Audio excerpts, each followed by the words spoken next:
नमस्कार दोस्तों, स्वागत है आप सभी का पाथफाइंडर पर। बांग्लादेश का जो इकलौता न्यूक्लियर पावर प्लांट है जिसका नाम है रूपपुर न्यूक्लियर पावर प्लांट, वहां पर जो कंस्ट्रक्शन है वो अब एकदम से रुक चुकी है। आप लोग यहां पे देख सकते हैं, खबर जो है आज से 2 दिन पहले सामने आई है। जाना माना अखबार द डेली स्टार ने कवर किया है कि फॉरेन वर्कर्स जो कि यहां पे ट्रांसमिशन लाइन को कंस्ट्रक्ट करने के ऊपर काम कर रहे थे, उन्होंने वापस जाने से इनकार कर दिया है। और ये जो फॉरेन वर्कर्स हैं ये किसी और कंट्री के नहीं बल्कि भारत के ही वर्कर्स थे जो कि इस पावर प्लांट की ट्रांसमिशन लाइंस की कंस्ट्रक्शन का काम कर रहे थे, जिन्होंने वापस जाने से अब वहां पर इनकार कर दिया है। यहां पर भी आप देख पाएंगे कवर किया गया है, बांग्लादेश का जो पहला और इकलौता न्यूक्लियर पावर प्लांट है वो अब एक तरीके से लिम्बो में आ चुका है। यहाँ पर आप इस पावर प्लांट की लोकेशन को देखिए, ये दोस्तों जहाँ पर पिन गिरा हुआ है, this is the nuclear power plant.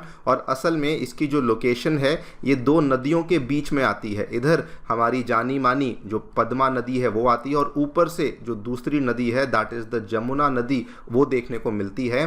और असल में भारत की एक कंपनी थी जो कि इन दोनों नदियों के ऊपर से ट्रांसमिशन लाइंस को बनाने का काम कर रही थी, जिसके माध्यम से जो बांग्लादेश का ये वाला न्यूक्लियर पावर प्लांट है इसको नेशनल ग्रिड के साथ जोड़े जाने का काम शुरू करना था। भारत की जिस कंपनी की बात कर रहे हैं उसका नाम है ट्रांस रेल कॉरपोरेशन, और ये वाली जो कंपनी है ये वहां से निकल चुकी है जब बांग्लादेश में पॉलिटिकल अनसर्टेनिटी आई, और इन्होंने अभी तक वापस जाने का कोई भी टाइमलाइन अनाउंस नहीं किया है। और वो जो भी वर्कर्स इस कंपनी के लिए और इस कंपनी के साथ यहाँ पर काम कर रहे थे उन्होंने भी अब वापस जाने से इनकार कर दिया है। एंड इतना ही नहीं, आज से जस्ट 1 वीक पहले की बात है, इसी न्यूक्लियर पावर प्लांट को लेकर हमने देखा था कि रशिया जिसकी मदद से इस पावर प्लांट को बनाया जा रहा है, उन्होंने बांग्लादेशी गवर्नमेंट से $630 मिलियन ब्याज में मांगे हैं, जिसकी वजह से उन्होंने कहा कि अगर आपने नहीं दिया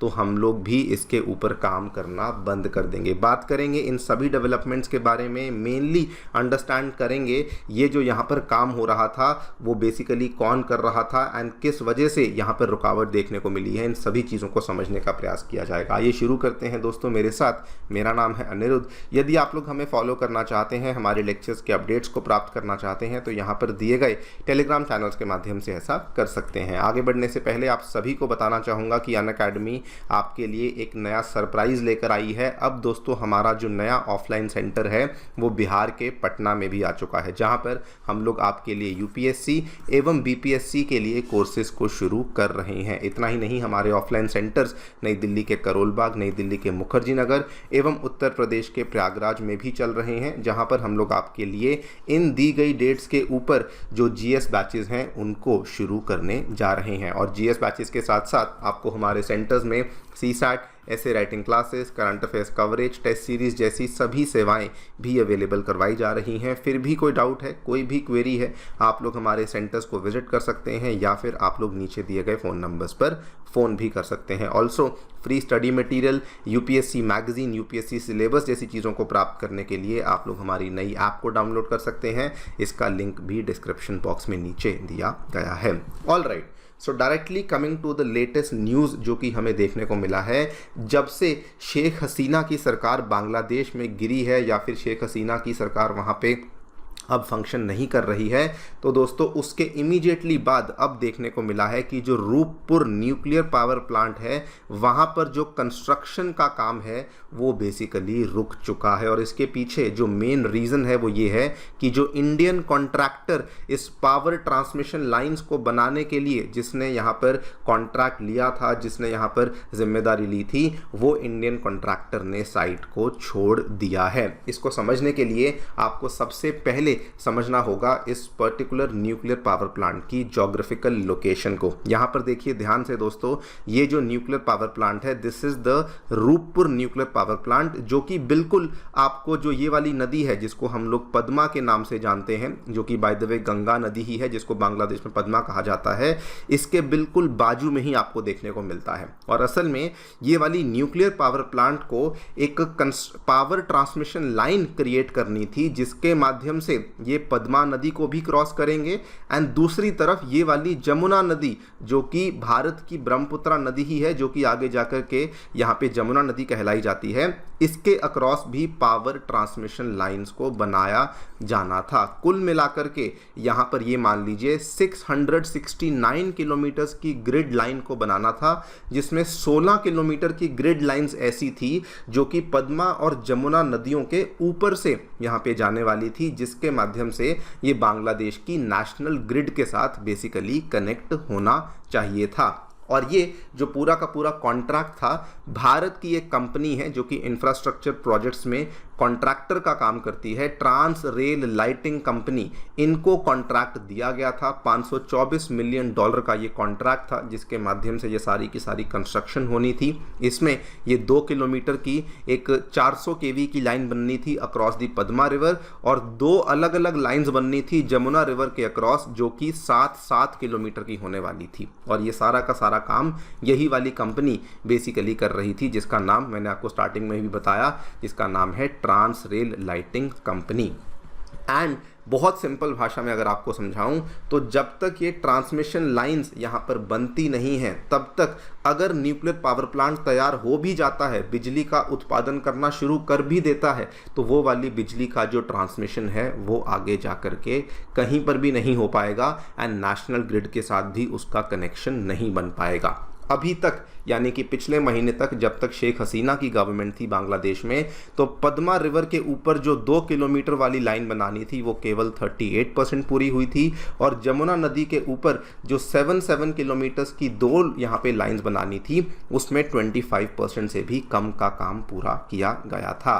और उसके बाद क्या हुआ, बांग्लादेश में सबसे पहले फ्लड्स हमें देखने को मिले, जिसमें कि पद्मा नदी के अंदर जो वाटर फ्लो था बहुत बढ़ गया, उसकी वजह से काम रुका। एंड उसके बाद तो हम सभी जानते हैं प्रोटेस्ट शुरू हुए, और बहुत सारी जो विदेशी कंपनियां थी, बहुत सारे जो विदेशी कर्मचारी थे, उन्होंने वहां पे डर करके काम को बंद किया एंड बांग्लादेश से वहां से भागना शुरू कर दिया। अब स्थिति ये हो चुकी है कि ऑलमोस्ट 150 के आसपास फॉरेन वर्कर्स जो कि इस पावर ट्रांसमिशन लाइंस को कंस्ट्रक्ट करने में काम कर रहे थे, उसमें 100 से ज़्यादा इंडियंस थे, 30 के आसपास इंडोनेशियंस थे, इन्होंने वापस आने से इनकार कर दिया है बांग्लादेश में, जिसकी वजह से काम आगे नहीं बढ़ पा रहा। एंड बेसिकली जो काम आगे नहीं बढ़ पा रहा, तो एक तरीके से कंस्ट्रक्शन जो है वो यहाँ पे रुक चुकी है। यहाँ पर आप देखिए न्यूक्लियर पावर प्लांट के ही डायरेक्टर हैं, इन्होंने कहा most of them are yet to return, there is no sign of resuming the work, it is also hard to give a timeline कि आखिरकार ये काम कब शुरू होगा एंड कब आखिरकार जाकर के खत्म होगा। अब बेसिकली बांग्लादेश की जो डेडलाइंस हैं वो यहाँ पे एक्सटेंड होती जा रही हैं। जो रूपपुर पावर प्लांट है ये असल में 2023 में शुरू होने वाला था, फिर इन्होंने इसको डिले किया, इन्होंने कहा कि जून 2024 तक शुरू करेंगे, लेकिन अब ये सोच रहे हैं कि शायद हम लोग दिसंबर 2024 तक शुरू करेंगे, लेकिन एग्जैक्टली किसी को भी नहीं पता कि ये वाला जो पावर प्लांट है ये कब ऑपरेशनल या फंक्शनल होने वाला है। एंड ये एक कहानी है। दूसरी कहानी रशिया के साथ है। रशिया इस पावर प्लांट को बनाने में सबसे बड़ा रोल प्ले कर रहा है, बिकॉज जो न्यूक्लियर फ्यूल है, जो न्यूक्लियर टेक्नोलॉजी है, वो रशिया के द्वारा ही दी जा रही थी। लेकिन रशिया ने भी यहाँ पे बांग्लादेश को चेतावनी दे दी है कि $630 मिलियन का ब्याज अगर आपने पे नहीं किया तो हम लोग भी अपना जो असिस्टेंस है वो देना बंद कर देंगे। इसमें देखिए $480 मिलियन की तो इंटरेस्ट और पेनल्टी है पिछले 2 सालों की, और इस साल की भी जो 6 महीने हैं उसमें $150 मिलियन का इंटरेस्ट है, जो कि बांग्लादेश के द्वारा रशिया को अदा करना ज़रूरी है। अगर वो नहीं किया तो रशिया भी अपने आप को यहाँ से विड्रॉ कर सकता है या फिर काम को रोक सकता है। ओवरऑल अगर आप देखें तो जब से मोहम्मद यूनुस की अंतरिम सरकार आई है, बांग्लादेश की जो आर्थिक स्थिति है वो बहुत ज़्यादा अच्छी नहीं चल रही है। ये तो न्यूक्लियर पावर प्लांट की बात है, लेकिन अगर आप बांग्लादेश की टेक्सटाइल इंडस्ट्री की बात करें, एक ऐसा सेक्टर जो कि बांग्लादेश की जीडीपी में 11% से भी ज़्यादा का कंट्रीब्यूशन करता है, उसके भी हालात बहुत अच्छे नहीं चल रहे हैं। बांग्लादेश की टेक्सटाइल के बहुत सारे कारखाने बंद हो रहे हैं, बड़े छोटे कारखाने बंद हो रहे हैं, एंड उसका फ़ायदा एक तरीके से भारत को हो रहा है। तो जल्दी ही जो करंट गवर्नमेंट है उसको कुछ ना कुछ करना पड़ेगा, या तो किसी की हेल्प लेनी पड़ेगी या किसी का असिस्टेंस लेना पड़ेगा, बिकॉज अगर इसी तरीके से काम चलता रहा तो जल्दी ही बांग्लादेश की भी जो इकोनॉमी है उसके हालात और ज़्यादा बिगड़ सकते हैं। बाकी आप लोग जो भी सोचते हैं हमें डेफिनेटली बताएं कमेंट सेक्शन में। Thank you so much for listening. Stay tuned and